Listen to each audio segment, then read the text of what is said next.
हमारे हिंदू धर्म ग्रंथों वाल्मीकि रामायण महाभारत आदि में कई ऐसे पात्रों का वर्णन है जिनका जन्म बिना माँ के गर्भ और पिता के वीर्य के हुआ था। हम आपको अपने आने वाले वीडियो में कुछ ऐसे ही पात्रों के जन्म की कहानी बताएंगे। इनमें से कई पात्रों के जन्म में माँ के गर्भ का कोई योगदान नहीं था, तो कुछ पात्रों के जन्म में पिता के वीर्य का, जबकि कुछ में दोनों का ही नहीं। आज आपको बतला रहे हैं अपने इस वीडियो में धृतराष्ट्र, पांडु और विदुर के जन्म की कथा। दोस्तों, हस्तिनापुर नरेश, शांतनु और उनकी रानी सत्यवती के चित्रांगद और विचित्रवीर नामक दो पुत्र हुए। शांतनु का स्वर्गवास चित्रांगद और विचित्रवीर के बाल्यकाल में ही हो गया था, इसलिए उनका पालन पोषण भीष्म ने किया। भीष्म ने चित्रांगद के बड़े होने पर उन्हें राजगद्दी पर बिठा दिया, लेकिन कुछ ही काल में गंधर्वों से युद्ध करते हुए चित्रांगद मारे गए। इस पर पितामह भीष्म ने उनके अनुज विचित्रवीर को राज्य सौंप दिया। अब भीष्म को विचित्रवीर की विवाह की चिंता हुई। उन्हीं दिनों काशीराज की 3 कन्याओं अंबा, अंबिका और अंबालिका का स्वयंवर होने वाला था।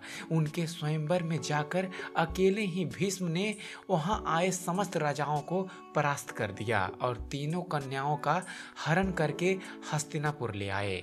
बड़ी कन्या अंबा ने भीष्म को बताया कि वह अपना तन मन राजा शल्य को अर्पित कर चुकी है। उसकी बात सुनकर भीष्म ने उसे राजा शल्य के पास भिजवा दिया और अंबिका और अंबालिका का विवाह विचित्रवीर के साथ करवा दिया। राजा शल्य ने अंबा को ग्रहण नहीं किया, अतः वह हस्तिनापुर लौटकर आ गई और भीष्म से बोली, हे आर्य, आप मुझे हर कर लाए हैं, अतः आप मुझसे विवाह करें। किंतु भीष्म ने अपनी प्रतिज्ञा के कारण उसके अनुरोध को स्वीकार नहीं किया। अंबा रुष्ट होकर परशुराम के पास चली गई और उनसे अपनी व्यथा सुनाकर उनसे सहायता मांगी। परशुराम ने अंबा से कहा, हे देवी, आप चिंता न करें, मैं आपका विवाह भीष्म के साथ करवाऊंगा। गुरु परशुराम ने भीष्म को बुलवा भेजा, किंतु भीष्म उनके पास नहीं गए। इस पर क्रोधित होकर परशुराम भीष्म के पास पहुंचे और दोनों वीरों में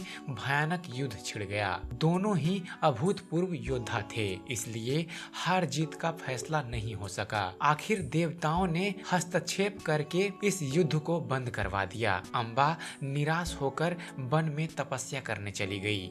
विचित्रवीर अपनी दोनों रानियों के साथ भोग विलास में रत हो गए, किंतु दोनों ही रानियों से उनकी कोई संतान नहीं हुई और वे क्षय रोग से पीड़ित होकर मृत्यु को प्राप्त हो गए। अब कुल नाश होने के भय से माता सत्यवती ने एक दिन भीष्म से कहा, हे पुत्र, इस वंश को नष्ट होने से बचाने के लिए मेरी आज्ञा है कि तुम दोनों रानियों से पुत्र उत्पन्न करो। माता की बात सुनकर भीष्म ने कहा, माता, मैं अपनी प्रतिज्ञा किसी भी स्थिति में भंग नहीं कर सकता।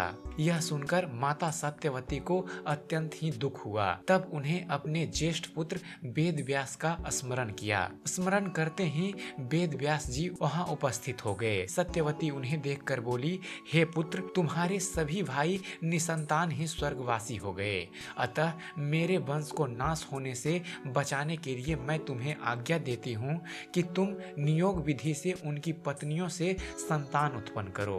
वेद व्यास उनकी आज्ञा मान लेते हैं और फिर वेद व्यास जी बोले, माता, आप उन दोनों रानियों से कह दीजिए कि वो मेरे सामने से निवस्त्र होकर गुजरे, जिससे कि उनको गर्भ धारण होगा। सबसे पहले बड़ी रानी अंबिका और फिर छोटी रानी अंबालिका गई, पर अंबिका ने वेद व्यास जी के तेज से डरकर अपने नेत्र बंद कर लिए, जबकि अंबालिका वेद व्यास को देखकर भय से पीली पड़ गई।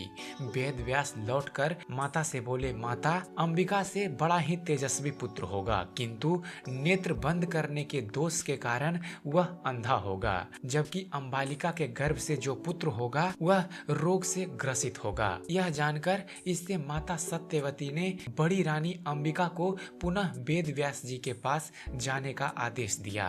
इस बार बड़ी रानी ने स्वयं न जाकर अपनी दासी को वेद व्यास के पास भेज दिया। दासी बिना किसी संकोच के वेद व्यास के सामने से गुजरी। इस बार वेद व्यास ने माता सत्यवती के पास आकर कहा, माते, इस दासी के गर्भ से वेद वेदांत में पारंगत अत्यंत नीतिवान पुत्र उत्पन्न होगा। इतना कहकर वेद व्यास जी तपस्या करने चले गए। समय आने पर अंबिका के गर्भ से जन्मांग धृतराष्ट्र, अंबालिका के गर्भ से पांडु जो रोग से ग्रसित थे, तथा दासी के गर्भ से धर्मात्मा विदुर का जन्म हुआ। तो आशा करता हूँ आपको हमारा यह वीडियो पसंद आया होगा। आगे हम आने वाले कुछ वीडियो में आपको ऐसे ही कुछ महाभारत और रामायण से जुड़े पात्रों के बारे में बताएंगे जिनका जन्म भी बिना माता के गर्भ और पिता के वीर्य के हुआ था। तो बने रहिए हमारे चैनल ज्ञान मंथन के साथ। हमारे चैनल को सब्सक्राइब कीजिए, जुड़िए हमारे चैनल के साथ और देखते रहिए, जानते रहिए। धन्यवाद।